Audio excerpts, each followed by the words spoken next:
apresentação para a Jornada de Iniciação Científica da Universidade Federal do Estado do Rio de Janeiro. O título do trabalho é o Espaço Rural e Atuação Municipal Urbanística, da aluna Mariana Alves Castor, integrante do Grupo de Pesquisa Território e Poder, orientada pelo professor Eduardo Domingues. O crescimento das cidades realça as segregações econômicas reproduzidas no espaço. Usufruir a cidade se torna uma disputa por direitos. Afinal, os benefícios da cidade, como serviços públicos e sua infraestrutura, não são alcançados por todos, assim como moradia. A violência e a poluição fazem parte das mazelas da paisagem urbana. Engarrafamentos, barulho, entre outros. Nesse cenário, somado com os habitantes que buscam uma vida mais bucólica e a busca por terrenos mais baratos, expandem a cidade para moradias cada vez mais distantes. No Brasil, percebemos a redução da população rural, apesar do aumento da população brasileira.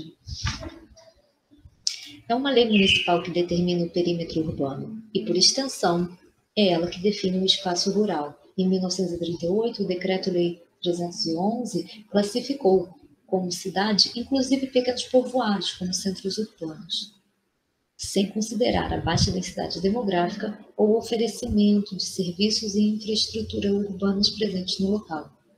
O crescimento sem planejamento causa impactos negativos para todos. Assim, o plano diretor serve para guiar políticas públicas, ordenar e controlar o uso e o parcelamento do solo. O plano diretor é uma exigência constitucional para cidades com mais de 20 mil habitantes, mas ganhou regulamentação com o Estatuto da Cidade apenas em 2001. O uso da zona rural causa impactos na zona urbana e vice-versa. O planejamento deve ser feito para todo o território, não apenas para o urbano.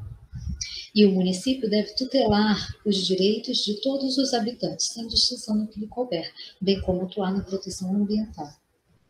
Na arquitetura constitucional, os conflitos de competência são inerentes devido às características de cooperação do federalismo brasileiro, quando os entes atuam em uma atribuição em comum, mas respeitando a competência privativa mapeada no ordenamento.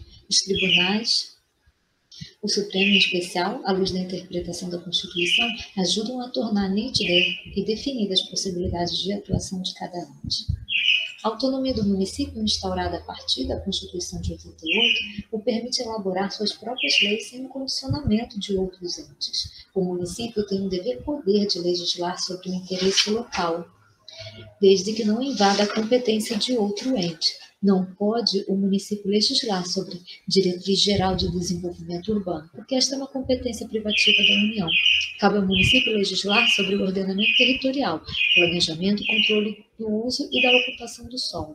O modo como o proprietário usa sua propriedade afeta a coletividade. Cabe ao município definir a função social da propriedade urbana e à União definir a função social da propriedade rural, uma vez que a produção rural afeta inclusive a segurança alimentar.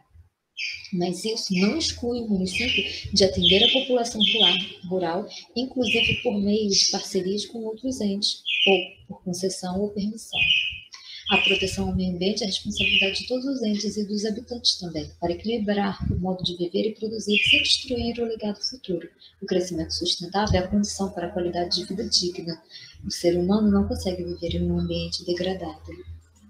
É possível encontrar imóvel rural em zona urbana. O que define a natureza do imóvel é a destinação do seu uso, não apenas o local em que está. E a natureza do uso que define a incidência de impostos. IPTU na zona urbana e ITR na rural. O município pode arrecadar o ITR mediante convênio com a União, mas deve ter estrutura para fiscalizar e cobrar. O poder de polícia do município fundamenta a fiscalização e o controle em seu território, sendo um importante elemento para impedir loteamentos irregulares em zona rural. Incluir a zona rural no planejamento territorial exige o município conhecê-lo, levantar dados, entender suas demandas e características específicas, para depois ajudar a desenhar o macrozoneamento e identificar quais políticas e programas e serviços devem ser implementados na área rural. Para investigar se há conflito de competência municipal em suas atribuições urbanísticas, buscamos no site do Supremo Tribunal Federal jurisprudência, por meio da coleta de acordos com diferentes arranjos de palavras-chave.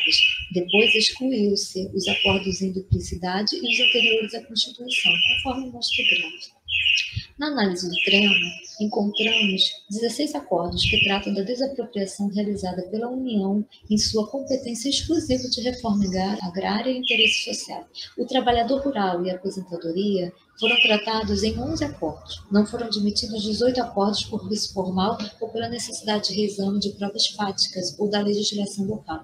8 acordos tratam de direitos tributários. Entre os temas diversos, destacamos alguns. Primeiro, a de 307, afirmou-se que o Estado não pode impor deveres e encargos ao município. Neste caso, o Estado impunha ao município a obrigação de transportar alunos da zona rural para a sede do município. No segundo, os ministros entenderam que o plano diretor não pode impedir o reconhecimento de direito constitucional. Nesse caso debatido, o plano determinava o tamanho mínimo de lote de 360 metros quadrados, o que impediu de capir imóvel de 250. No terceiro, o tribunal entendeu que a lei municipal não pode criar conselho administrativo formado por não servidores para fiscalizar a venda de terras públicas. No quarto acordo, os ministros debateram se a promulgação de lei esparsa da legislação urbanística deturparia a participação democrática exigida na formulação do plano diretor. Chegaram ao entendimento que é possível lei esparsa desde que compatível com o plano diretor. O próximo acórdão reforçou a importância do estudo técnico de vizinhança e da consulta pública, acima inclusive do decreto presidencial, que no caso objetivava o aumento da estação ecológica sem o devido estudo. No seguinte, julgou-se inconstitucional lei do Estado do Ceará que considerava a vaquejada como prática cultural, argumentando a defesa contra os maus-tratos aos animais. Mas na DPF 514, os maus-tratos aos animais não justificaram a lei municipal que impediu o trânsito de animais vivos na área urbana e de expansão urbana, porque acabou impedindo o escoamento da produção pecuária no Porto de Santos, o que, de certa forma, impediu o comércio exterior, que é competência da União legislar. Logo, a lei municipal foi julgada inconstitucional. Por fim, o último acordo trouxe a necessidade de haver um equilíbrio entre a competência legislativa municipal e os outros direitos fundamentais. Afinal, nenhum direito absoluto, mesmo a proteção ambiental, como a lei que proibia a queima da cana-de-açúcar, tem de ser equilibrada com o direito ao trabalho. O Rio de Janeiro tem 92 municípios, 5 deles possuem mais de 20 mil habitantes apenas na zona rural, como o caso do Cabo Frio, que é o que tem a maior população rural.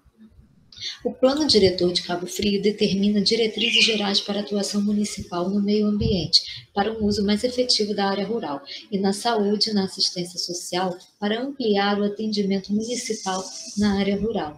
Delimita também o plano o macrozoneamento rural e seus objetivos, como monitorar a ocupação na área rural, recuperar a vegetação e permitir o agronegócio, desde que respeitado o tamanho do módulo rural.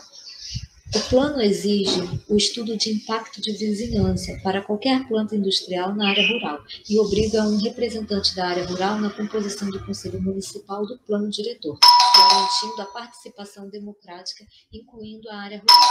No Plano Diretor de Campo de Goytacazes, o segundo município com maior população rural no estado do Rio de Janeiro, cria diretrizes para a atuação do município na área rural, no âmbito da economia para fomentar projetos com foco nos pequenos e médios produtores, recuperar a malha de estradas, que é importante para escoar a produção.